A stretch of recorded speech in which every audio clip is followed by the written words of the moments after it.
Olá, a paz do Senhor Jesus, excelente dia a todos nós, né? E é chegado o momento de nós darmos continuidade às nossas reflexões do Evangelho segundo escreveu João.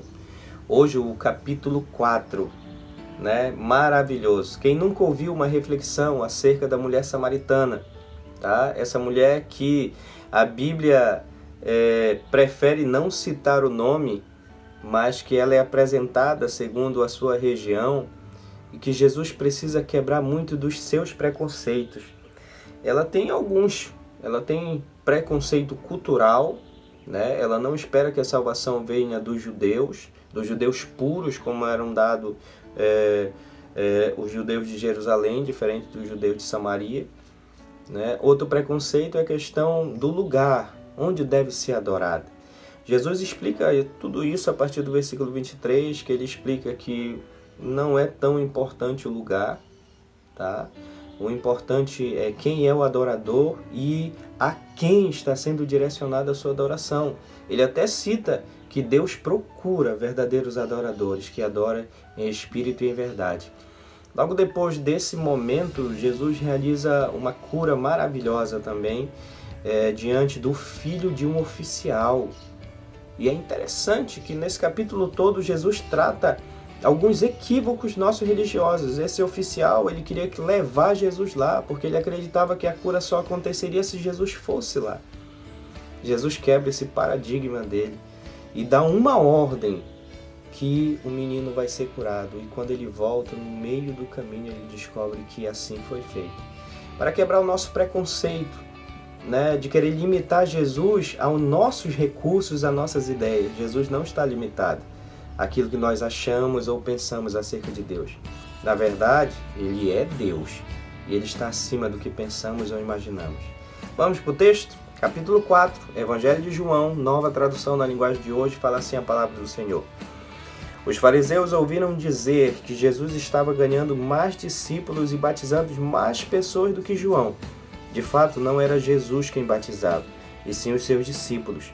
Quando Jesus ficou sabendo disso, saiu da Judéia e voltou para a Galiléia. No caminho, ele tinha de passar pela região da Samaria. Ele chegou a uma cidade da Samaria chamada Sicar, que fica perto das terras que Jacó tinha dado ao seu filho José. Ali ficava o poço de Jacó. Era mais ou menos meio-dia quando Jesus, cansado da viagem, sentou-se perto do poço. Uma mulher samaritana veio tirar água e Jesus lhe disse: "Por favor, dê-me um pouco de água." Os discípulos de Jesus tinham ido até a cidade comprar comida. A mulher respondeu: "O Senhor é judeu e eu sou samaritana.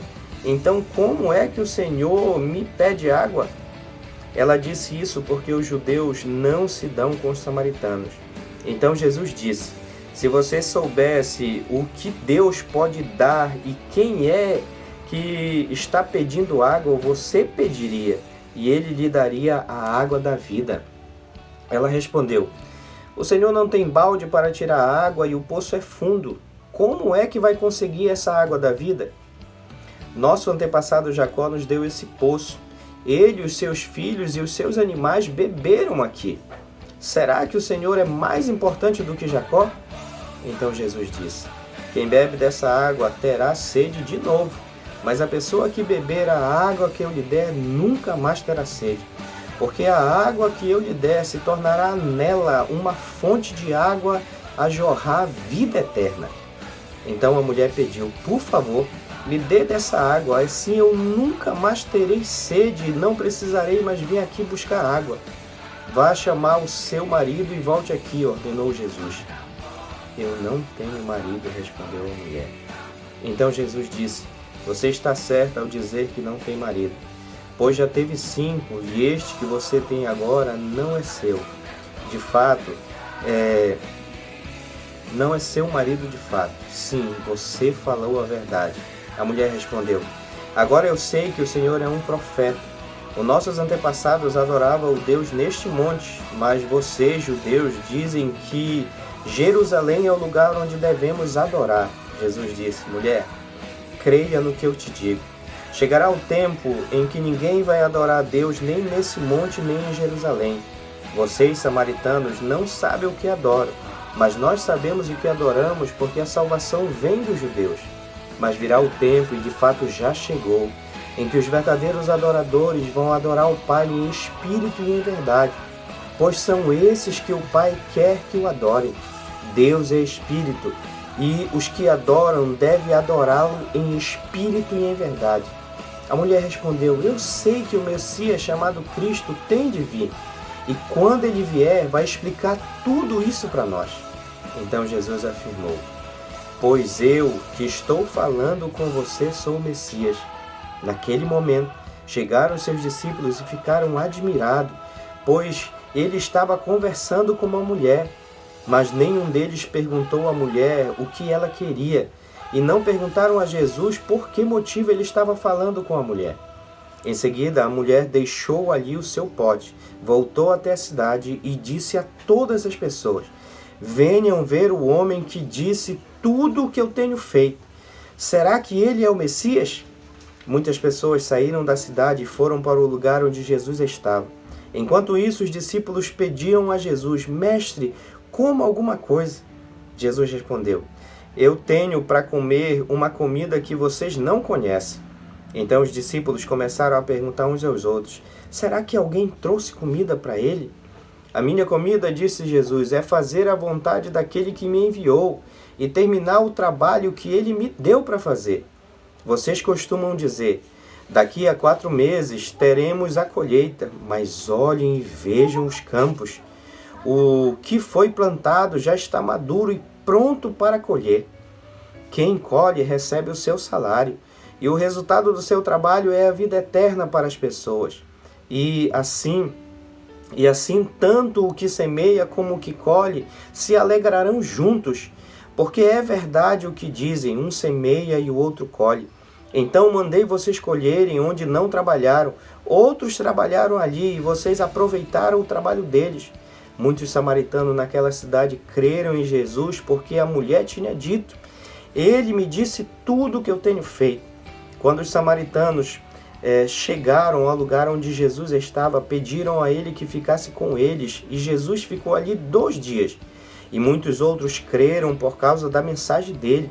Eles diziam à mulher: agora não é mais por causa do que você disse que nós cremos, mas porque nós mesmos o ouvimos falar e sabemos que ele é de fato o Salvador do mundo. Depois de ficar 2 dias ali, Jesus foi para a região da Galileia, pois como ele mesmo disse, um profeta não é respeitado na sua própria terra. Quando chegou a Galileia, os moradores dali o receberam bem.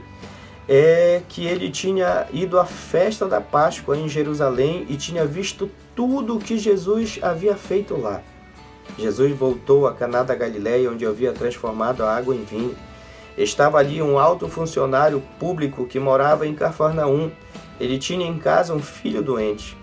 Quando ouviu dizer que Jesus tinha vindo da Judéia para a Galileia, foi pedir a ele que fosse a Cafarnaum e curasse o seu filho que estava quase morrendo. Jesus disse ao funcionário: você só crê quando vê grandes milagres. Ele respondeu: Senhor, venha depressa antes que meu filho morra. Volte para casa, o seu filho vai viver, disse Jesus. Ele creu nas palavras de Jesus e foi embora. No caminho encontrou-se com os seus empregados que disseram: o filho está vivo. Então ele perguntou a que horas o filho havia começado a melhorar. Os empregados responderam: ontem, à 1h a febre passou. Aí o pai lembrou que havia sido naquela mesma hora que Jesus tinha dito: o filho vai viver. Então ele e toda a sua família creram em Jesus. Esse foi o segundo milagre que Jesus fez, perto de ter ido da Judéia para a Galileia. Que Deus em Cristo faça um milagre em nossa vida. Amém.